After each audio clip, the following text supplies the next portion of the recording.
Welcome to max news Telangana. నేను మీ Telangana రాజుబాయిని. Government అంటే ఇప్పుడున్న గవర్నమెంటు బీఆర్ఎస్ఆ లేకుంటే కాంగ్రెసా అర్థం కాకుండా పోయింది అందరికీ.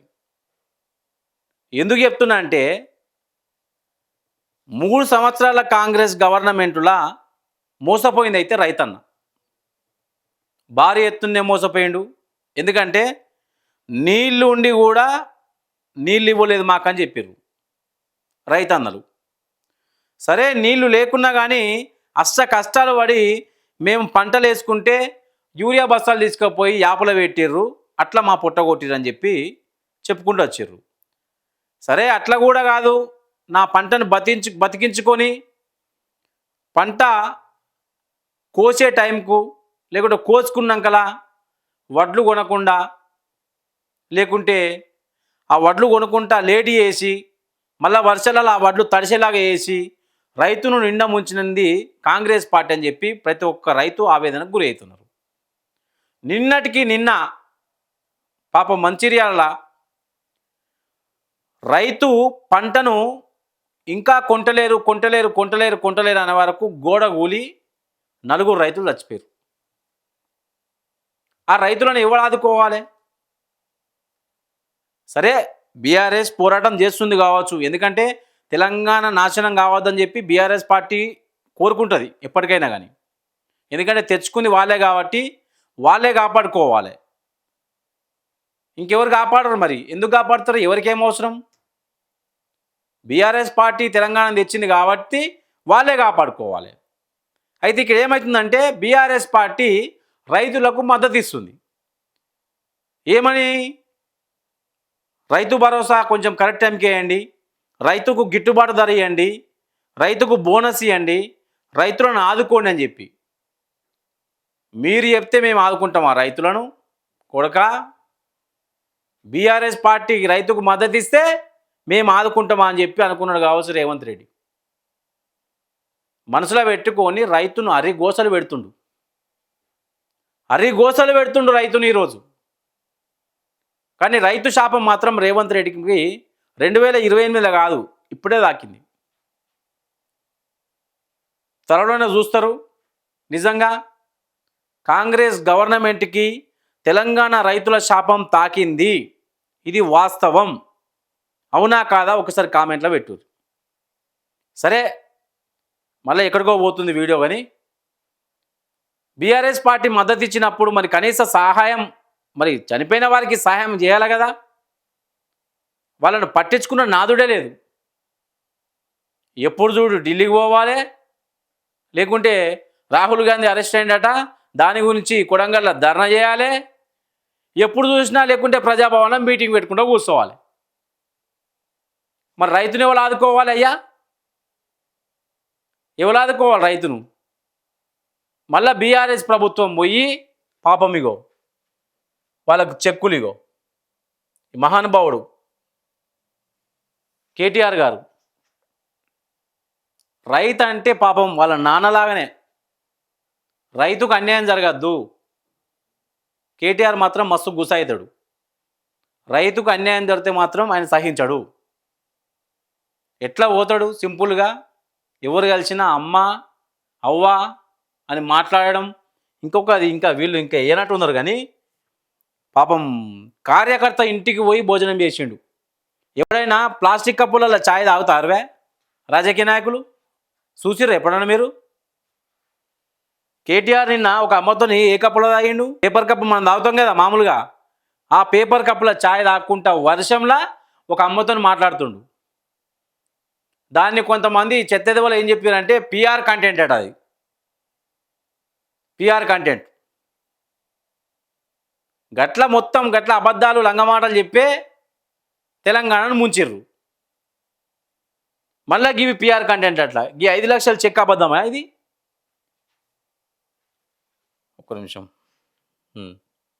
ఇగో మాది మంచిర్యాల జిల్లా దండేపల్లి మండలం ముత్యంపేట. కాంగ్రెస్ సర్కార్ నిర్లక్ష్యంతో నా భర్త చనిపోయిండు.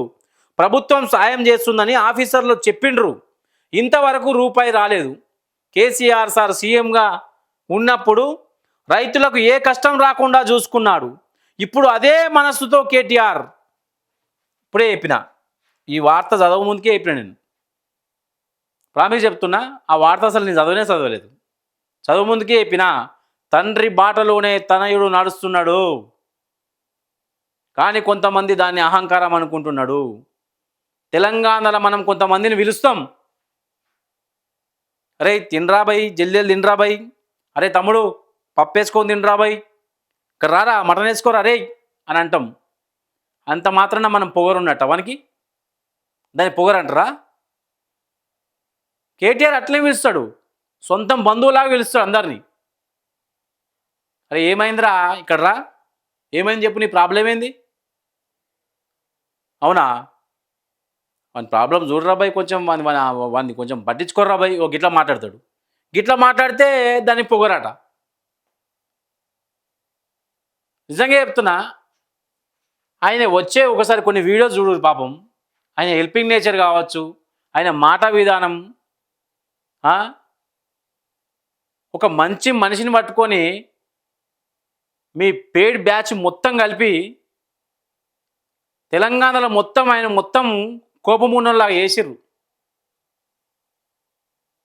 ఇప్పుడు తెలుస్తుంది కదా కేటీఆర్ మనసు అంటే ఏంది. కేసీఆర్ చెప్పినప్పుడు మనం వినలేదు, మోసపోయినాం, గోసపడుతున్నాం అని చెప్పి, ఇప్పుడు అదే మనసుతో కేటీఆర్ పంపిన 5 లక్షలు ఇప్పించండు.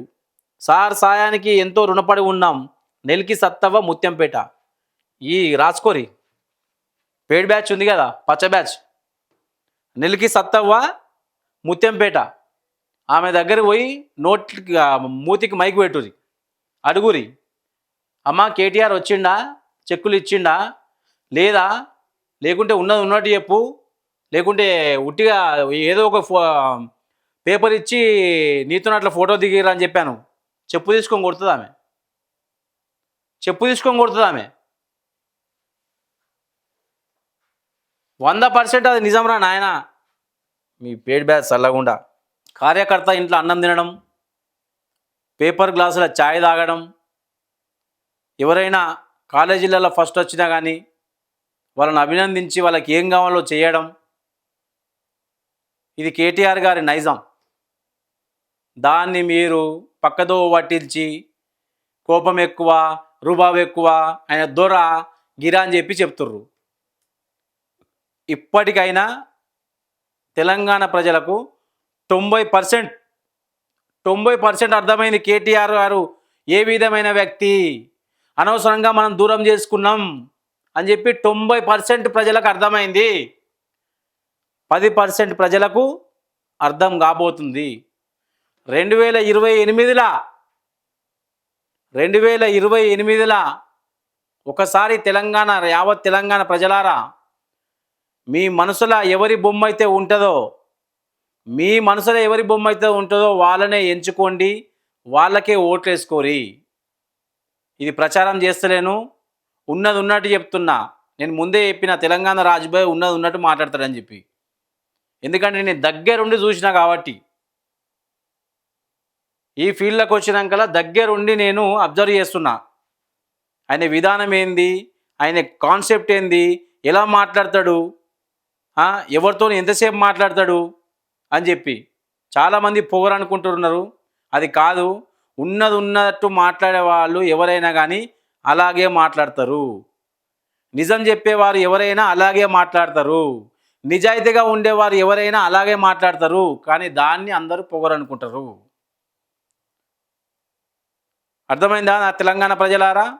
దయచేసి ఇప్పటికైనా వాస్తవాలు తెలుసుకోరి. మా మ్యాక్స్ న్యూస్ ద్వారా వాస్తవాలు ఎప్పుడూ ప్రజల్లోకి అందుబాటులో ఉంటాయి. అంతవరకు చూస్తూనే ఉండండి మా మ్యాక్స్ న్యూస్ తెలంగాణ. నేను మీ తెలంగాణ రాజుబాయిని. జై తెలంగాణ.